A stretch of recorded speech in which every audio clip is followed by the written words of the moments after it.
another episode of Stepping into the Light with a guest called Jacie Targett. And I will introduce you to my guest. Before, I want you to understand that this show is in honor of this book. If you don't know me yet, I am the bestseller author of Are You Visible? So my question is, are you visible? And what happens in your business and in your life when you start showing up for yourself? We always talk about the, no, trust, and then buy factor. I always say, that's marketing, but beyond marketing, it's how you build a relationship. It's the same with our audiences online. So, but before people can like you, know you, trust you, and buy from you, you got to like yourself, know yourself, trust yourself, and bet in yourself so that you can actually invest time and money in becoming that influencer you want to become online. So, if you don't know the book, I put the socialmedialoveessentials.com at the bottom. It will give you access to the book, to the TEDx that I just did. So the TEDx is not live on YouTube yet. It will be. So that means once you get into that socialmedialoveessentials.com, you'll be the first notified when the TEDx is out. And it also gives you access directly to the podcast where my conversation with my amazing guests are all there, so that on days or weeks that you feel that you need that extra boost of, if I need that boost of, I want to show up. I told myself I will show up, but what is it that I'm not showing up? So log into the podcast, maybe go on a walk, put your earbuds on, and listen to 1 or 2 episodes. And I promise you, those women that I bring to you are so inspiring that you get back on your feet and go and be visible again. On that note, I'm going to bring our beautiful guest. Hello. Hello. How are you? I'm so happy to see you, Jacie, because I'm always very transparent with the people in our audience. So Jacie and I, we met through an amazing group called BNI, Business Network International. And just Google it if you want to know what it is. But basically, we learn how to network. And then Jacie and I got to get together, and then that's how we met each other. We live in the same place on Earth, but I've never met you before until BNI. So welcome aboard. Thank you so much. Thanks for having me. I'm excited. Jacie, would you introduce yourself? Yes, absolutely. So my name is Jacie. I'm the owner and president of a company called Anam. And Anam is a business that focuses on helping entrepreneurs, business leaders get back into their heart, lead their businesses authentically, live in their lives authentically, and really alchemize what are challenges and blocks into the stepping stones of success. So rather than being held back by ingrained patterns, old limiting beliefs, or anything else in that category of thinking, I actually help people dive into them with their heart and their authentic path so that they can transmute it into something that becomes their superpower. And I think, thank you for sharing this. I think that's what got us really connecting, because you and I, we share a lot around, who you are inside of you really is the key to unlock who you want to become in your professional life or in your family life, community life. So that's why you and I think on the first time we talked together, we're like, oh. Yeah, we were both very excited. Like, you understand what I do. I love it. So, Jacie, before I start my question, I always want to introduce my guest with, little Jacie. When she was maybe between 7 and 10, what was your thing? Like, what were you playing with all the time? Or what was your obsession as a kid? I had a lot of obsessions. I was always very active with horses. That was a big part of my life. And I lived in the country and in a farming community, so spent a lot of time outside. And I'm trying to think of other than horses. I read constantly. I always had my face stuck in a book. I always was really, even from that young of an age, really fascinated with how people tick. Like before even really being old enough to understand what it meant, I said, I'm going to be a therapist or a psychologist, I think was the word that I used. So I always really found that kind of stuff fascinating, which is interesting because now I'm here. And I loved I loved seeing people from a very young age. And I always enjoyed being surrounded by big groups of people. And it really didn't matter what that looked like, whether I was on stage performing for a play or just at a big family event or a party or something like that. I just always thrived on other humans. That was probably my biggest obsession as a kid. And how did that translate into your mission currently, would you say, or the way you run your business? I think that that's a really great question. I've actually never thought of it in that specific way before. Welcome I here. thought of lots of other things from my childhood that impacted how I ended up where I am, but I there was always I always had a knowing in myself that I wanted to help people. I'm using finger quotes, help people, or like work with animals was another thing I always said I wanted to do. And at the core of that, what it really was that I had a heart for wanting to serve others and lift others up and create happiness in other people's lives. So that's always been a massive part of how I move through the world.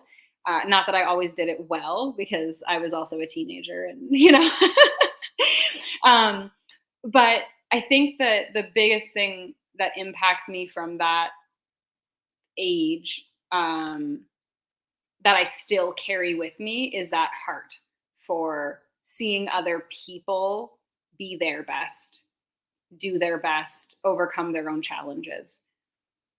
Love it. Awesome. So, I want to really spend time with you and the person who's going to be watching with us or the replay to really try to kind of zoom in on your journey with visibility online or even offline.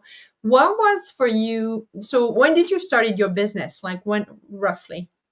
I've had a couple different facets of it, but I started my first business when I was 22. So Okay. eight years ago. Yes.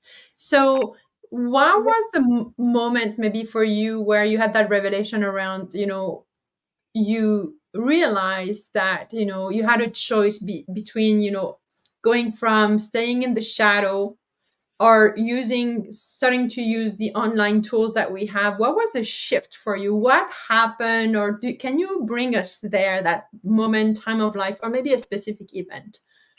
Yeah, actually it's a really interesting question, and my experience with it I think is pretty unique, but then again, you start to tell stories and people resonate with it so much. I've always, and when I say always, I do not remember a time in my life that I didn't know my number one goal as an adult was to be free. And I always knew that I wanted to work for myself, that I wanted to have flexibility, and that I didn't want to be tied down or trapped to an office or a specific place or kind of relying on another person. And because of that, the tools that we have with online visibility were always very appealing to me. And the big change came in 2019 where I was kind of I'm a travel junkie.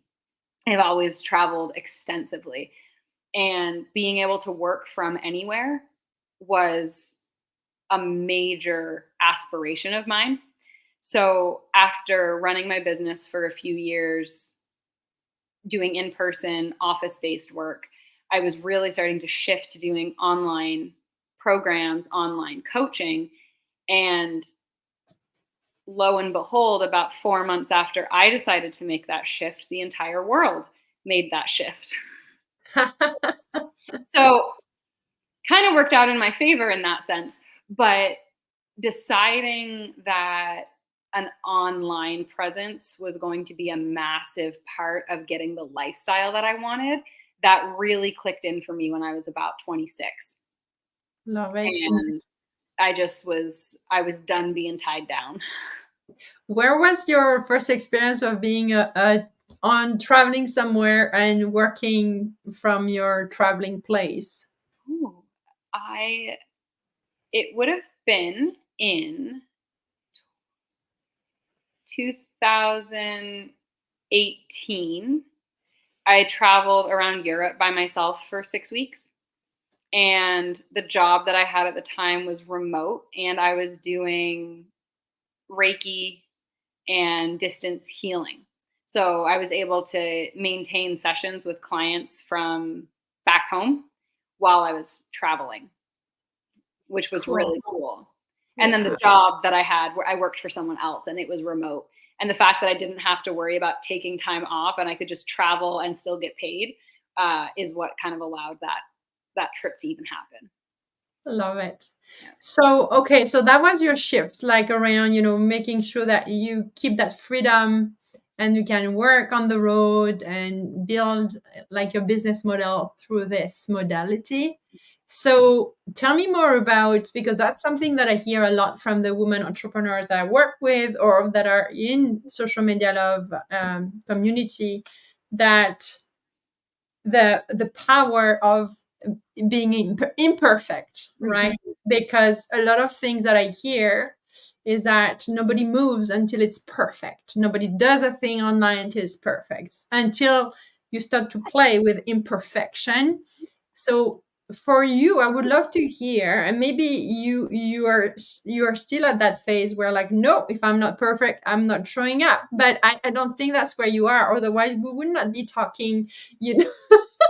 How for you was it to embrace that, authentic self with the imperfection and all the things that is considered imperfect? It's Mm. a word that you attach whatever you mean to it. But how did that really impacted your connection with your audience online, the people you started to meet online? Well, first and foremost, it was terrifying. When I decided to just start doing things and see what happened, I remember one day, this was when I launched my very first group coaching that I was offering online. And I had like I was shocked. I had like 8 people register for this course, and I was thinking it was a beta course. I had never run it before. I thought maybe I'd get 2 or 3 people, and I was just gonna see what happened. I had 8 or 10 people in it.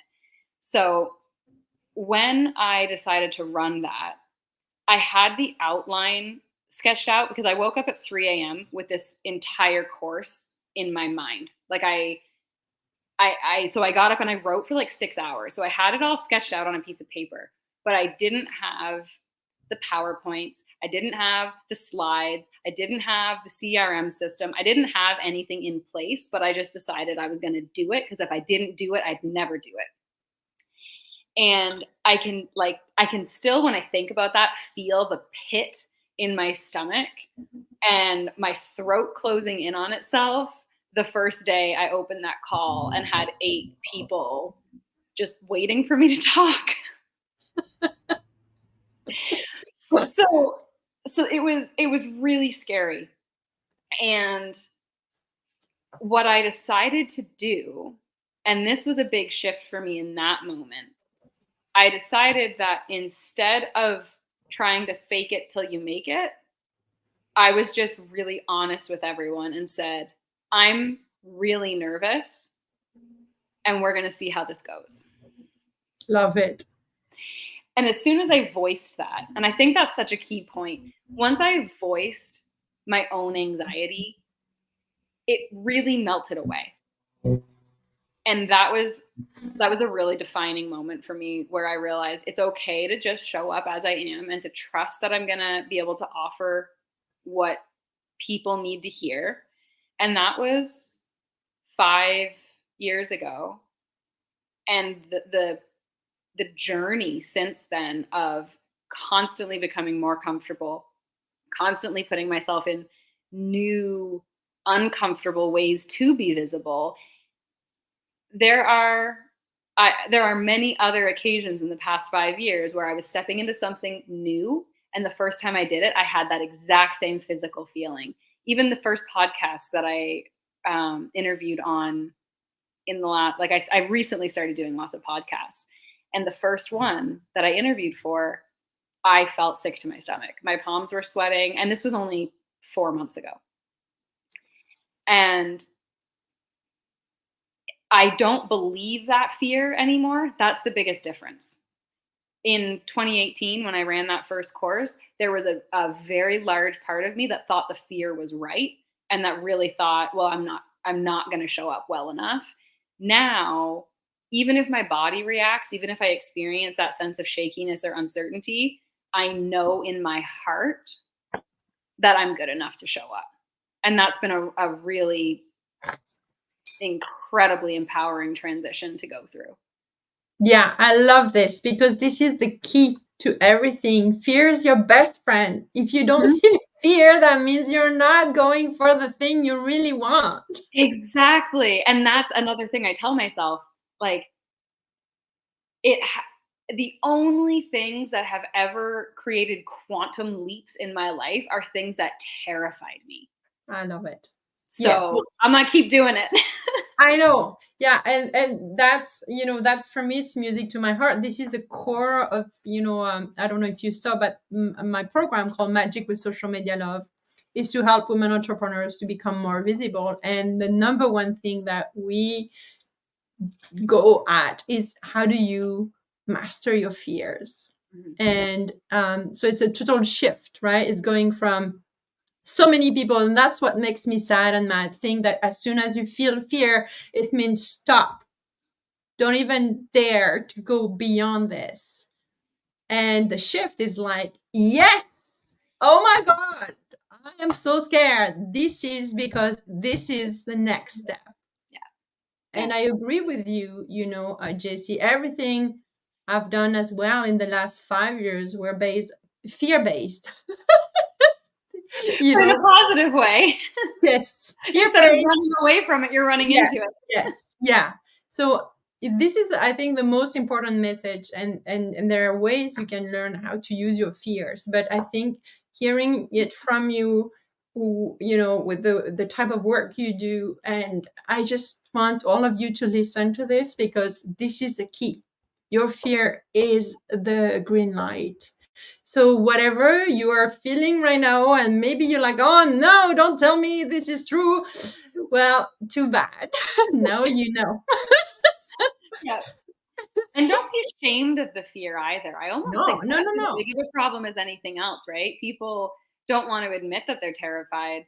I went to a networking event I was invited to a couple of months ago. It was an in-person networking event down in the States.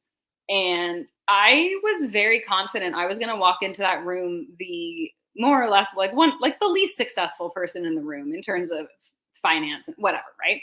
Because it was a high quality group of business owners. And there was this combination of super, like, massive full body excitement, and also really genuine fear of, how are these people going to perceive me? Am I going to be able to hold a conversation with them? Whatever. But instead of being ashamed of that fear, trying to mask it or hide it, if it felt relevant or appropriate in the conversation, I would just say, yeah, this is an intimidating group of people to be in. And I'm excited to be here, because that's how I'm going to grow. Right. Exactly. So yeah, own that part of yourself that is afraid, and love it instead of trying to hide it or pretend it's not there.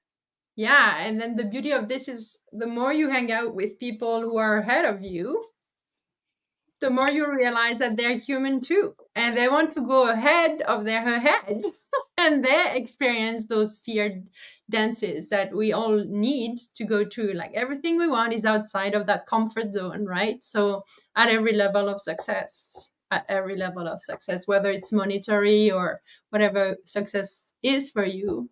But I just love this conversation, that We have really that strong common ground about our lives, that our lives changed because we were able to, number one, being aware of the fear and not pushing it under the carpet, but Yeah. learning how to dance with it. So I love this. I love this. So Jacie, I'd like to, so you shared a lot about how now you navigate your growth and your visibility. So what would you say that was your biggest blockade outside of the fear? Like what was your mind telling you, when you didn't know that it was part of our nervous system reactions and everything? What was the perceived blocks that you had before you decided to go for all the things you've been doing lately in the last few years? Yeah. So it's so interesting, like this topic of visibility, because not just online, but visibility of any sort was really scary for me. And I early in my career, I didn't have the context to understand it, but I now, having done a lot of inner work through the entrepreneurial journey, I've uncovered a lot of repressed memories of abuse from my childhood, as well as multiple cases of abuse in my adult life that I did have memory of. But what what blocked me in regards to that was this idea that anytime I was really seen, I was very unsafe physically. I was in physical danger by allowing myself to be seen, um, by allowing myself to be vulnerable, by putting myself out there or standing up for myself in any real way. Um, Drawing too much attention to myself was very dangerous for me early in my life. And having to work through that, it's fear based, but really it was like my dog's barking in the background. I'm sorry. It's okay. Um, the learning that it wasn't going to kill me, like understanding that my worth as a human is not attached to other people accepting me, and learning how to unravel all these layers of, it's okay to be seen, you're not going to be physically harmed. It's okay if you're seen and people don't like it. It's okay if people disagree with you. All of these, like there's so many different layers to it. Um, and it really comes down to noticing in yourself what layer you're stuck in right now and just working on that one. Even if you know there's 15 more layers underneath of it, you can't get to those yet. So what layer are you in right now? What part of that process are you in right now? And giving yourself permission to just work with that one thing that's in front of you. I love this. Thank you so much for sharing your personal story around this, because this is something that is completely, especially when it comes to talking about, online visibility, marketing. And as you said, you said the two words in the same sentence. I started my healing with my entrepreneurial journey. I love this because it's so, like I always say, if you're looking to hide in some parts of you, like, become an entrepreneur, and I promise you it will shed the light on those corners. I saw a quote the other day and I was scrolling on Instagram and it said, if you ever want to learn how to trust God, become an entrepreneur. Like, yeah. I love this. Yeah, and so because we are one, and who you are in one aspect of you is the same person, like in your business, and it may not show like this at first. At least it's my story. You bang your head like, what's wrong with this? You try this strategy, this tactic, the things that are external to you, and then when you tried everything, you're like, okay, what am I missing? Oh, me. Yes, exactly. And that's such a huge part of, I know, of what both of us teach and work with people on. And something that I spend so much time on with clients is, what is your authentic path? You can take in all the advice from every different angle and from every corner and just be inundated with information. But how do you sift through that to something that's like really resonates with you and who you are and who you want to be? And fully taking responsibility for yourself, it's scary because there are going to be people that don't like it. And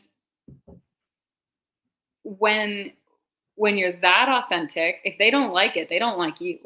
And that can feel really scary. Now, with a bigger perspective, we understand people project and their judgments are their own from their own experiences and whatever. But when you're in the nitty gritty of it and you're trying to pull out that authentic self and you're being visible with who you truly are at your core, like if people tear that apart, it can hurt.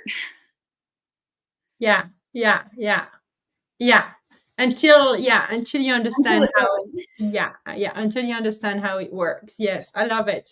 Thank you so much for sharing all of this, Jacie.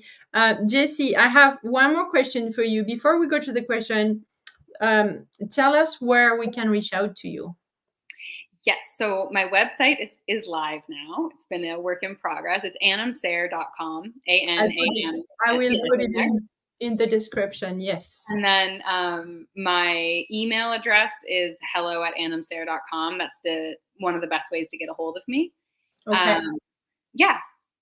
I have a few different, my LinkedIn as well is probably a great place. I have other podcast interviews posted on my LinkedIn page. So if people want to hear a little bit more story, so.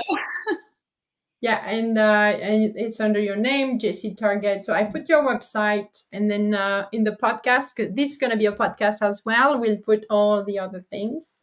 Before I ask you the kind of the last question, I want to remind all of you 3 things.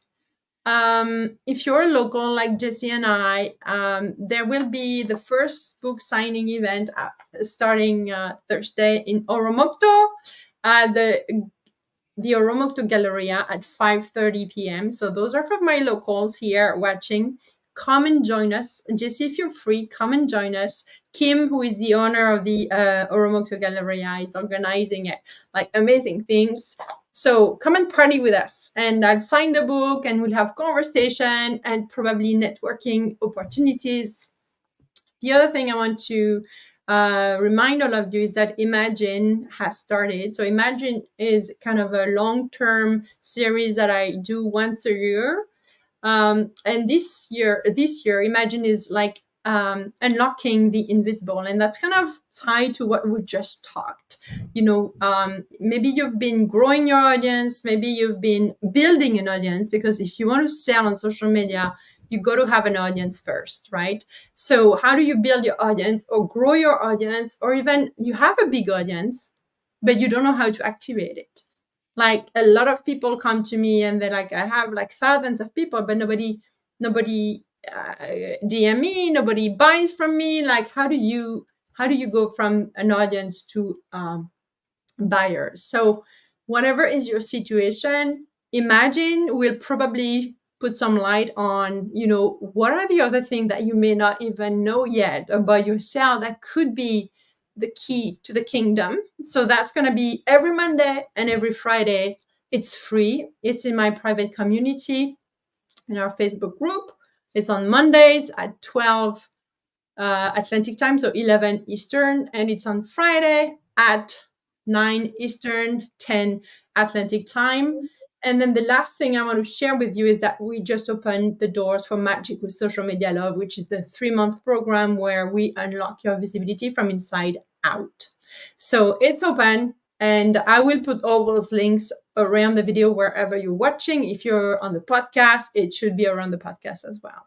So a lot of announcements, but I believe that whoever is listening is ready to receive whatever the goodies are at your disposal. So, Jacie, the last question I have for you is, if you had to have a meeting with your younger self today, and you go to a coffee shop, it's summer, maybe you have an ice cream, knowing what you know now, what advice would you give to your past self around beginning your visibility journey? probably the number one thing that I would say to my younger self is do not try and do it alone. Let people who have already been there help you. They want to help you. They don't think less of you. Like, allow people with the experience and the expertise to step in and help you figure it out. And I think the other really important thing that I would say to my younger self, or anyone who is still in a space where the fear is controlling them, is the only thing that comes from being really authentic is more authenticity. And what I mean by that is, as you show up fully yourself, the people who will love and cherish and honor you for who you are will show themselves. And the people who in the past maybe didn't honor you for that, or really only wanted you for your masked version, they'll fall away. I understand that's part of the fear, is that people will fall away.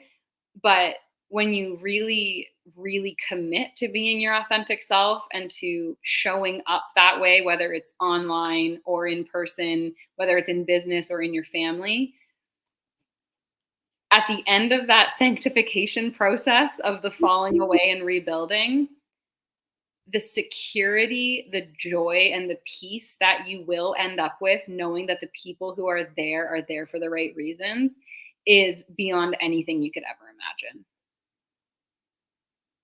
That's powerful. That's an amazing way to, is the bow and the wrap. I was taking note. The only thing that can come from being authentic is more authenticity from you and from others. Yeah. That's so cool. Yeah. And, you remind me of this, that when you show up for yourself as your most authentic as possible, as and you peel off all those layers, then you give permission to others to do the same. That's true. It's a gift. It really, Yeah. being vulnerable is such a gift to other people when they then get to do that back. It helps everyone in the room relax. Yeah, and that's how you build connections. And I think when you transfer that to your online presence, it's just beautiful to see what happens, because you gather people who want to be in your energy and they want to feel authentic. They want to feel they can be themselves. And then, so yeah, I totally agree with you. That was awesome, Jacie. Anything you want to add before we go and live our lives on this beautiful summer night? No, I think that was fantastic. Thank you so much for having me. I really appreciate it. And I will do my absolute best on Thursday to get out to the book signing. That sounds fun. It will be, I'm sure. Thank you so much, Jacie. And check out Jacie on LinkedIn, her website. And if you have any question, or if you cannot find what you're looking for, just reach out to me and I'll connect you with Jacie. Thank you. Thank you. Ciao, ciao.